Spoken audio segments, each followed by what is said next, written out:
मगर बीजेपी इस मुल्क में एक ही तहजीब, एक ही मज़हब, एक ही जबान को लागू करना चाहती, तो इंशाअल्लाह ताला ये नहीं होगा। यानी अब आसाम में अगर मुसलमान शादी करेंगे कानून के लिहाज से, तो ना काजी साहब रहेंगे खुतबा के लिए, ना दुल्हन को महर मिलेगा। तो फिर ये तो इस्लाम का बहुत बड़ा रुकन है, ये महर देना दुल्हन को। तो मुस्लिम महिलाओं से बड़ी मोहब्बत मित्रों को, वजीर आजम को, मेरी बहन है, अरे फिर बहन को महर नहीं मिलना। आसाम की हुकूमत ने कानून पास किया, इस पर कोई नहीं बोलेगा, कोई सेकुलर पार्टी नहीं बोलेगी। क्यों नहीं बोलेगी? उनका वोट नहीं मिलता। अरे सच्चाई तो बोलो तुम लोग। अब आप देखिए आसाम में कानून बना दिए वहां पर बीजेपी वाले। क्या कानून बनाए कि मुसलमानों की शादी का जो एक्ट है 90 साल पुराना कानून निकाल दिए। और क्या बोल रहे बीजेपी वाले कि हमारी शादी होना स्पेशल मैरिज एक्ट के तहत। खुतबा कौन पढ़ेगा फिर निकाह में? और फिर महर कौन देगा दुल्हन को? यानी अब आसाम में अगर मुसलमान शादी करेंगे कानून के लिहाज से, तो ना काजी साहब रहेंगे खुतबा के लिए, ना दुल्हन को महर मिलेगा। तो फिर ये तो इस्लाम का बहुत बड़ा रुकन है, ये महर देना दुल्हन को।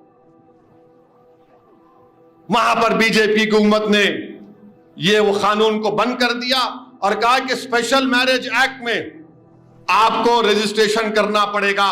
अच्छा, स्पेशल मैरिज एक्ट में उसमें जो अगर स्पेशल मैरिज एक्ट में शादी होती तो जायदाद का बंटवारा पर्सनल लॉ के तहत नहीं होगा मुसलमानों का। हमसे शरीयत को छीनना चाहते हैं। महर तो गायब हो गया, तो महर मुअज्जल देना पड़ता। अगर फौरन दे रहे तो दे दो, ये दिए, बाद में दे रहे तो वो भी लिखना पड़ता। गायब हो गया, निकाल दिया बीजेपी ने वहां पर। तो मुस्लिम महिलाओं से बड़ी मोहब्बत मित्रों को, वजीर आजम को, मेरी बहन है, अरे फिर बहन को महर नहीं मिलना। आसाम की हुकूमत ने कानून पास किया और आसाम में 51% मुसलमान, 51% मुसलमान टॉप के 20% गरीबों में आते। 51% मुसलमान। और गैर मुस्लिम कितने आते? 1/3 खाली। और गरीबी की वजह से शादी होती। और फिर गवर्नमेंट का डेटा यह बोलता है कि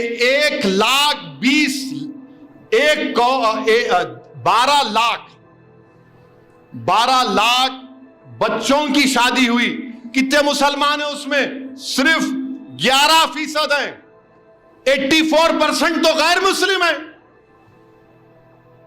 और आप बोल रहे नहीं हम ऐसा करना चाह रहे। इस पर कोई नहीं बोलेगा, कोई सेकुलर पार्टी नहीं बोलेगी। क्यों नहीं बोलेगी? उनका वोट नहीं मिलता। अरे सच्चाई तो बोलो तुम लोग।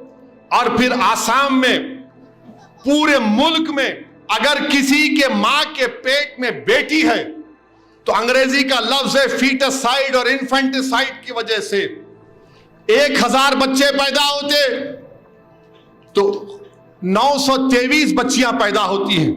तो 2036 में सबसे ज्यादा मर्द रहेंगे, औरतें नहीं रहेंगे आसाम में। और 2019 से आसाम में बच्चियों की पैदाइश कम हो गई। तो अच्छा, और एक चीज, भारत के कानून के लिहाज से अगर कोई चाइल्ड मैरिज होती है तो शादी वॉइड नहीं होती। अंग्रेजी का वर्ड है वॉइड, यानी शादी नहीं, वॉइडेबल है। यानी वो बच्ची अगर बड़े होके बोले नहीं मैं शादी में नहीं, शादी हो रही थी हो, अभी वहां के बोल रहे मैं ऐसा कर दूंगा। अरे महर का क्या होगा, खाजी का क्या होगा? मगर नहीं, पूरा हम ट्राइबल को नहीं लाएंगे इसमें।